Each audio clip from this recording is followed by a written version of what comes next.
கர்த்தருடைய பரிசுத்த நாமம் மகிமைப்படுவதாக. ஜீவ வார்த்தை இன்றைய வசனம் சங்கீதம் 68:5. தேவன் திக்கற்ற பிள்ளைகளுக்கு தகப்பனும் விதவைகளுக்கு நியாயம் விசாரிக்கிறவருமாய் இருக்கிறார். எனக்கு அருமையான தேவனுடைய பிள்ளைகளே, தேவன் திக்கற்றவர்களை அன்புடன் ஏற்றுக்கொள்ளுகிறார். இன்றைக்கு உலகத்தில் திக்கற்றவர்களை திக்கற்ற நிலைமையிலேயே விட்டு விடுகிறார்கள்.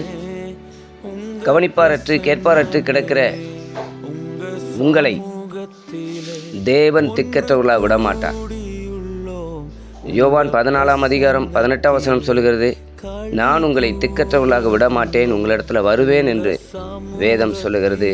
ஏசப்பா சொல்றார்.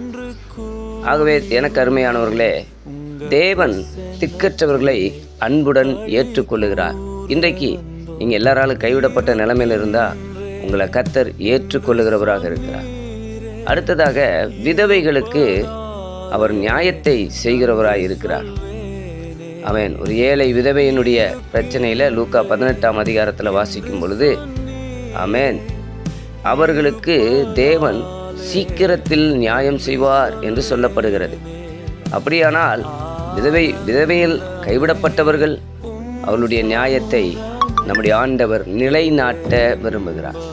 எனக்கு பிரியமானவர்களே, இந்த நாளில் இந்த வசனத்தின் அடிப்படையில் தேவன் திக்கற்ற பிள்ளைகளுக்கு தகப்பனாக விதவைகளுக்கு நியாயம் விசாரிக்கிறவராக இருக்கிறார். நீங்கள் எந்த நிலைமையில் கைவிடப்பட்டிருக்கிறீர்கள், எந்த சூழ்நிலைமையில் நீங்கள் இருந்தாலும் உங்களை கர்த்தர் கைவிடாமல் உங்களை காப்பாற்றி உயர்ந்த அடைக்கலத்தில் வைக்க அவர் போதுமானவராக இருக்கிறார். அவர் ஆதரிக்கிறார், ஆதரவாக இருக்கிறார், நிலைநாட்டுகிறார். God bless you. கர்த்தர் நம்மை ஆசீர்வதிப்பாராக.